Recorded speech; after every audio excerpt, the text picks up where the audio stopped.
in series circuit works, the prefixes, electrical prefixes, four main rules of series circuit, applying the rules, and breaking down a series circuit. You guys are a first year, second week class. Okay, we do it not the semesters in our district or our local, we do it by weeks, do 3 weeks total, so you guys are a second week class in your first year. Okay? All right? I'm ready to walk. All right. Hi, everybody. How are we doing today? Good. Good. My name is John Parks. I'm going to be teaching you series circuit. Series circuit is very important because when we're doing stringers, any kind of temporary lighting, you should know why when we hook 3 of those stringers up, why we always pop the circuit, too much wattage on it or any problems like that. We also, if you're wanting to hook up your microwave and see how many amperage is there, you can find out what the wattage is with the voltage, and you can determine what amperage you have on it. This is a basic fundamental of basically electricity. You need to know this. It's very important. We are going to go over the series circuit. By the time I'm done, you guys are going to be tested on this to make sure that you understand what we're doing. We're going to explain everything all the way through. We're going to also, yesterday when we went over Pepe Square, we're going to touch a little base on Pepe Square to make sure that we understand what we're doing here. Any questions so far? We're doing pretty good? Yeah? I'm pretty excited about this. How are you guys? Ready to go right here. All right. So, series circuit, that's a basic series circuit. If I have this one piece, Kim, what is this referred to? This one little cement? Resistor. We have 3 resistors here. We have a battery source here. So going into it, this is going to be the electrical prefixes, the basic, the start of everything. We have to understand what the prefixes are so we can understand what we're going into. Basically, E is going to be for voltage. We always need to know what the voltage is. I for current, R for resistance, and we'll jump ahead, P for wattage. These are the very important ones. Like Pepe Square, we put the pier down that represents each one of these. You have to at least know 2 values to come up with anything. I can't just have a voltage here and determine, oh, I can find my current from just that voltage alone. I have to have either voltage and current to find resistance, current and resistance to find voltage, wattage, voltage. I mean, there's a big mixture, but I have to have 2 variables to find what I need. Very important to have those 2. The 4 main rules, and if I'm going too fast, please slow me down because I can get going. I really can, I know. So the 4 main rules in a series circuit, most important, current stays the same. Always going to be that way in a series circuit. That's our base of a series circuit. Current will stay the same no matter what. The beauty about current is when it sees resistors in a circuit, and we saw how we had the 3 resistors at the beginning, current doesn't see that as 3 resistors. It sees it as one giant resistor. So the current always stays the same. It will not change in a series circuit. The beauty is when it comes to voltage, it's just going to be an additive. When it comes to resistance, it's going to be an additive. And when it comes to power, it's going to be an additive. So, knowing that the current is always going to be the same, no matter where it's measured in a series circuit, and everything else is an additive, gives us a great basis to start from. As long as we have this basis, we can go anywhere with it. What we have here is this basic circuit. First thing we like to do, and the first thing I like to do, is always solve for my total. It's very important to me to get my totals out there. And I'm going to try and do something. I don't know if this is going to work, but I hope it does. Oh, it looks like it's good. Okay, we see that we have all of our totals on here. Remember, we went over Pepe Square yesterday. We all remember Pepe Square? No? Yes? Yes, we do. I hope we do. Now, I want to go ahead and pass these out. On the back of these is your calculator. Okay, so when I ask you your question, the calculator work is already done on there. All right. So, I'm going to pass these out. Now, if you do remember the Pepe Square, we have to always, and I always say whenever I'm taking any test, right off the bat, I write down Pepe Square because it's going to help me with every test that I have. Every test. It's really important that we do this.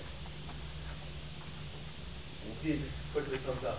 Now remember, when I have, now we see, off that, we see that I have 120 volts. So obviously, I have my voltage. I also have my resistance values all here. When we went over the first slide, it told us, what do we do with resistance? Mike, what do we do with resistance? Do I have a mic in here? Right here. There he is. Add them together. Add them together. So it's an additive. I have 25, 50, and 25. Rick, what does that add to? 100. 100. Real simple. We have 100 on our total.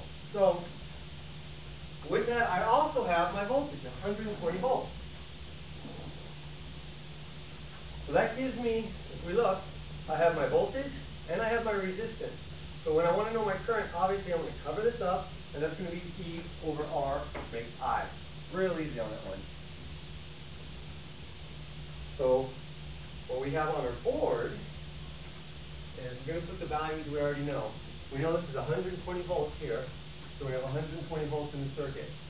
We also know that we have 100 ohms in here. So now I have two values. With these two values, I'm going to come right over the board, and the first thing we're going to do is find my current. Current being my constant, everything else being an additive. I'm going to go ahead and take, basically looking at the board, we see that I have the voltage and that. What we did was I equals E divided by R.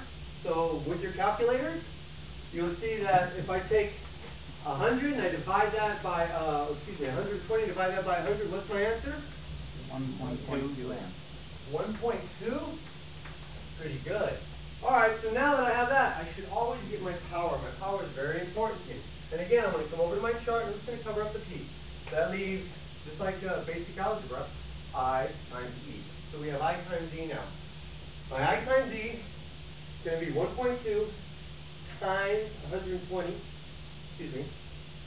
1.2 times 120. What is that on your calculator add up to?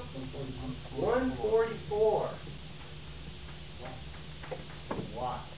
So now that we've done the main, which is very important to us, we need to know all of these main ones. I'm going to go ahead and write these off on the side. We have 100 on the voltage. Excuse me, I'm sorry, on the ohms. 120 on the voltage. We have 1.2 on the amp. And we have 144 on the wattage. Very important to us so we know the basics. Now once we get our total circuit, the second thing we need to do is get each individual value now of the resistance. Because we just broke that whole circuit down to get the total. Now I want to get the individuals off of each one. My R1, my R2, and my R3. Does anybody know the way current goes in a circuit? Negative to positive. Do they call that anything? Is it got a special name?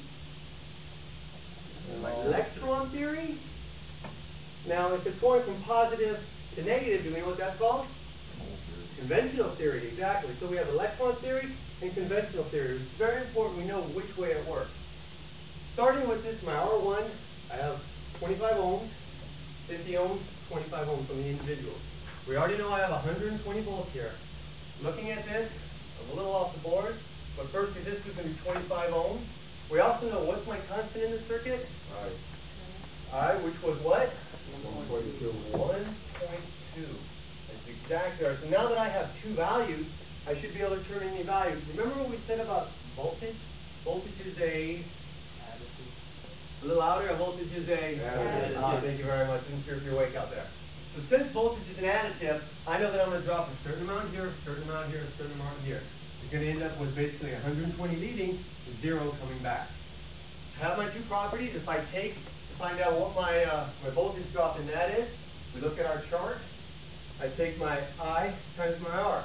So 1.2 times 25 is what on your calculator? What is it on my calculator? 1.2 times 25? 30 See volts. it? Anybody working it yet on their calculator? 36. 30 volts. 30 volts. 30 volts. Well, I know that this value and this value are roughly the same. So I'll right away come over here and put down we have 25 volts or 25 ohms on this. 1.2 amps on this. I know that I'm at 30 on that also. We're going to go ahead and I have this one. Now, I'm going to do a cheating way here. I have 25 and 25. That adds up to 50. I bet if I take those added together, my voltage will be 60 here. Ohms will still be 50. My current, does that change ever? No. Never changes at all. It's always the same, isn't it? So it's always the same. That gives me my basis to get everything from. And from this point, I can go ahead and do the power. Just for fun, you guys go ahead and do the power. I'm going to knock it around for about a minute. Make sure we're all good. Once we get the power done, I have two more problems on there for you guys to solve to make sure that we understand this. Now, on the very front of the handout I had given you, just a quick breakdown of the resistors themselves. It kind of tells you how they add up, what the total resistance will be. I also have your main rules. I'd like you to write down the 4 main rules we went over, and go ahead and put your electrical prefixes down. Second page, we just pretty much did the first problem right here. The last 2 problems I'd like you to do. I'm going to give you about 10 minutes to do these last 2 problems. You have an accuracy level of about 90%. So if you're a little off, it's okay, because we're here to learn. And if you make a mistake, I'd rather you make a mistake with me, then I can teach you what to do right. We don't have any problems. Are we all good on this? Are there any questions at all? Are we pretty solid? Really? So I can give you a test right now and we're ready to go, correct? Thank you. Here's your test. You have a great day. I love you.